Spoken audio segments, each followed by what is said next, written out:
you all to the women who have so far this morning inspired me even further. So thank you all for your hard work, your efforts, and your vulnerability. So, well, as my presentation begins, I will ask you a couple of questions. And have you ever noticed that we as women spend more time negotiating our way from no into a yes, or that at the same time we feel the need to defend or justify why we deserve the yes in the first place? Or maybe you might remember being told no, but then always asking why. That was me. And when I was a little girl, one of my first memories was that I wanted an elephant for Christmas. And I asked my mom, who you'll actually be hearing from this afternoon, but when I asked her, she said no. And I asked, well, why not? Why can I not have an elephant for Christmas? And she said, because we have no place to keep the elephant. My first time in negotiating, I said, Mom, we can tie him to the wash line out back in the yard and I'll feed him. I'll take care of him. Well, this is a bit of a problem because having an elephant spending snowy winters in Pennsylvania was just not going to happen. But it really was my first memory of trying to negotiate with anybody. And by the way, I never got the elephant, maybe a little silver one on a chain, but not the one in the backyard that I wanted. But those lessons continued and they got more challenging for me as the years went by. So it was many years later, I was sitting across the table from my land-based boss in a waterfront restaurant in Vancouver, British Columbia, and I was drumming up my courage to ask for a raise. And I felt that I deserved it. And I felt so because there was a fellow cruise director who had also moved up the ranks with me. But he was proudly telling everybody how much money he was being paid.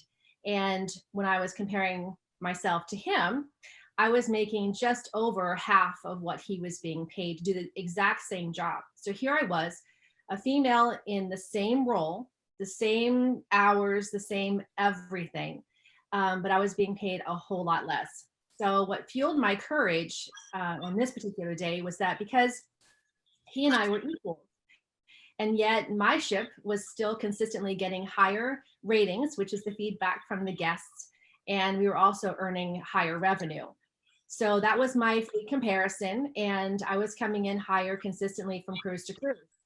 But as would happen, as I opened up my mouth to speak, and my mom, who infused in me since childhood, God gave you a mouth, so use it.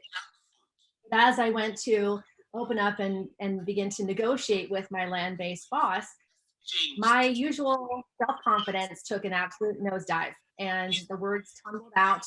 I looked like an amateur trying to negotiate with somebody who was a total professional. And I breathlessly ran through all the reasons why I deserved to be paid the same.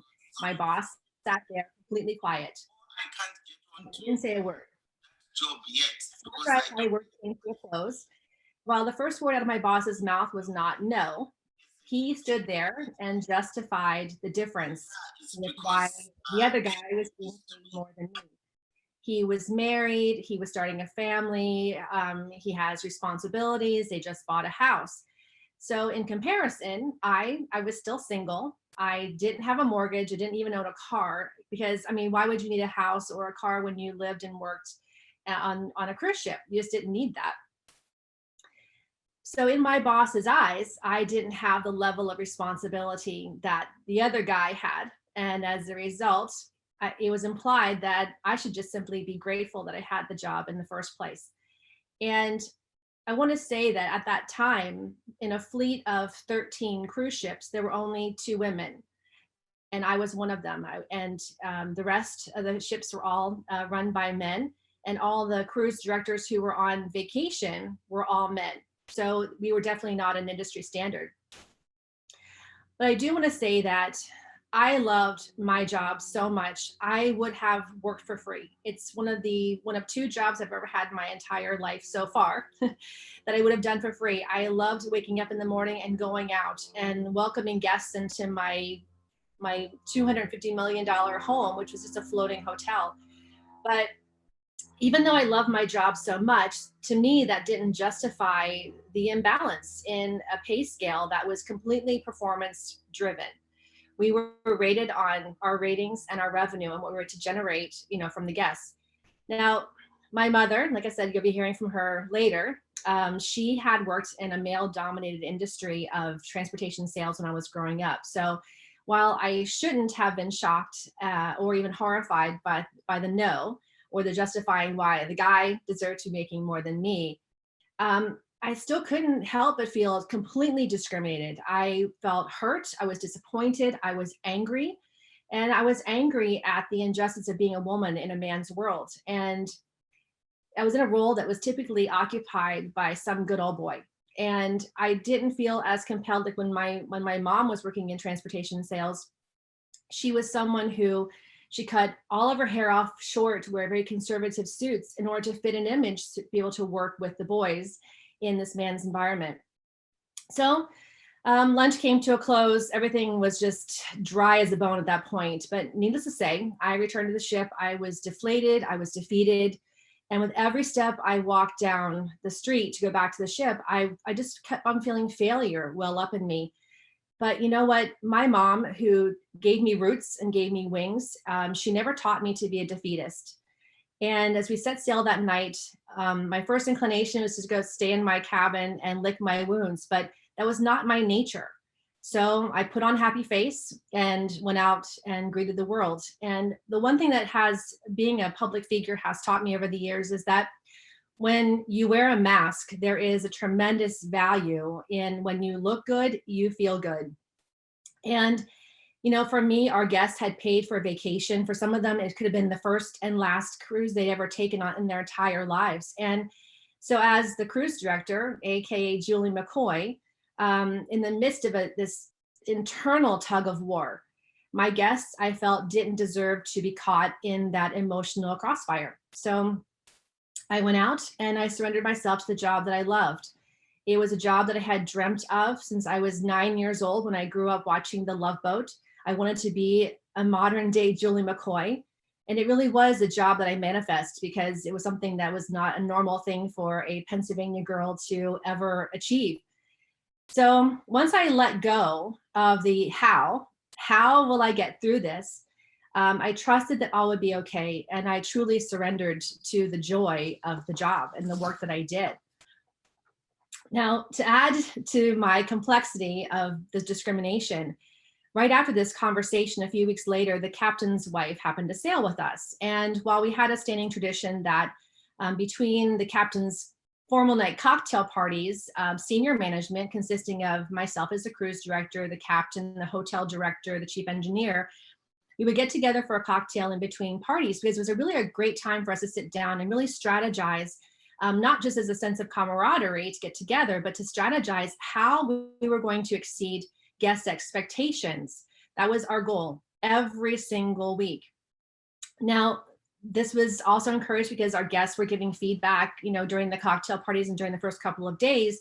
So it was a really good time again for us to share, to break down any kind of barriers and really become a tight-knit family. But as it was a custom that whenever a senior officer's spouses would sail with us, they were invited to join us for cocktails because we wanted them to be part of the experience as well. Now, on this particular night, as everybody else ran downstairs to start the second sitting cocktail party, I chose to stay behind with the captain's wife and keep her company until I had to go down for introductions. And she was a lovely, lovely woman. She was well-mannered, well-dressed, perfectly coiffed, just amazing. And she was truly a compliment to the captain. But in the blink of an eye, a very lovely conversation went to laughter, to stunned silence, and even to seething anger on my part, not hers, because as soon as everyone else had left the lounge, my jaw dropped to the floor when she sat there and had the gumption to lecture me on how single women should not be allowed to work with married men. And I was completely, once again, discriminated against because here I was doing an excellent job, outstanding with my delivery. And here I was being told that I shouldn't be allowed to do my job. And, I was discriminated because I was a woman in a man's role. Again, going from no to the raise to now this, I leapt to my feet. I was completely insulted. And I stood there and I defended my reputation, who I was and what I was capable of doing. And then I ran to the theater and joined the other officers for introductions, just trying to figure out how I was going to work my way through the insult to actually go calm myself enough to get back on stage and introduce the captain in a very neutral way. Now, later on the voyage, my weekly event I was hosting called Life at Sea. And this is an event where guests could ask any question about what it was like to work on a cruise ship. And it was always scheduled in between our evening cocktails and shows because, we wanted to have as many guests be able to attend as possible. And sometimes we'd have 700 people in the room. And many people would actually delay going to dinner because they wanted to hear what was, it's like the gossip, behind the scenes. And it was predictable, but it always held surprises. But yes, I would get the traditional, do the crew sleep on board? And for the most part, our guests asked really intelligent, thought-provoking questions. Now, I was fueled by the conversation I'd had with my land-based boss a few cruises before that, and then the conversation I just had, with the captain's wife. So all I could do was pray that I could be completely politically correct whenever the guests would ask the questions. So I happened to have an all-female team. Every woman in my management team was a woman. It was amazing, the most brilliant contract I'd had to date. So my assistant, who was a woman, joined me on stage. My social hostess joined me on stage. My staff were in the audience with microphones getting ready to ask questions. And we got the, how do you serve so many people without running out of food? How do you get from point A to point B and not run out of gas? What's life below decks? Until that moment when one female guest stood up and said, Yvette, why are there not more female cruise directors? And you could have heard a pin drop. Now, I'd been asked the question before. It wasn't the first time, but this time my mindset was completely different. My team turned to watch me. They were waiting because they knew what was going on behind the mask, and they waited to see what my answer was going to be. Now, in the past, when I answered the question, I'd always been completely politically correct. But for the first time, I really felt compelled to tell the truth. For years, I had read the comment cards. I had read pages and pages and pages, thousands of comments that had come in over the years. And the reason why there were not more female cruise directors in the industry was because the majority of people who filled out the comment cards, who the company took as gospel and how they managed the itineraries, etc., because those comment cards were filled out by women. And women would say, I would rather have a man in a tuxedo on stage versus a woman in a beautiful gown. And I had seen this happen before when I was when I was a tour guide. And the female tour guides did amazing jobs, but the men were always more popular. And they got the better itineraries, they got the better, calls, everything else. So it wasn't the first time I'd noticed it, but the first time I really was bumping up against it. But I told them the truth. I dug deep. I stated the reason why. I told them what I just shared with you. And my truth was relaxed. I was not charged. I was extremely neutral, but I was honest. I was completely authentic, completely transparent. A few days later, we had disembarkation. In the midst of all that, the hotel director comes flying in my office. Yvette, what did you do? What did you do? And like a naughty child, the first thing is, oh my gosh, what did I do? I must have done something. I went through everything that had happened that cruise. But I came back with nothing. I said, I did nothing. I don't know. And, but why do you ask? And he said, because in all the years I have been in this position and all the comment cards I've ever read, I have never seen so many positive comments about a cruise director, much less a female one. And I said, oh, well, let me tell you what had happened. And I shared the experience about the life at sea and telling the truth. But I really believe that my life at sea answer, because I was vulnerable, I was courageous, I was authentic. I believe that's what had the most profound effect on the audience as well as myself. But in the years leading up to that night, I'd only had male mentors. I didn't have a female mentor to follow or to emulate in that job. And it was the nature of the business. It wasn't by anyone's fault. But I recognized early on in my very first contract that if I continued to do my job as the men did, I would only ever be a second-rate man. So I began to self-actualize myself and self-study and see how I could be myself in that job and to go on stage and not just be on stage, but own the stage. And I did it as myself. And I let go of that need to be somebody else, but be authentically me. And I did it every week. And you know what? In the end, I got the big raise and I got paid more than that guy in the beginning. So, and it was only a matter of about a month later. So I was really so proud of myself. So thank you. And thank you for listening and tuning in. I really appreciate. And when it comes time for meditation, you change one person's life.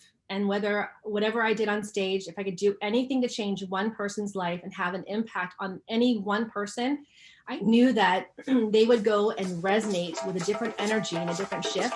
And that in turn could change other people's lives that they touched. So thank you so much. And carry on, ladies.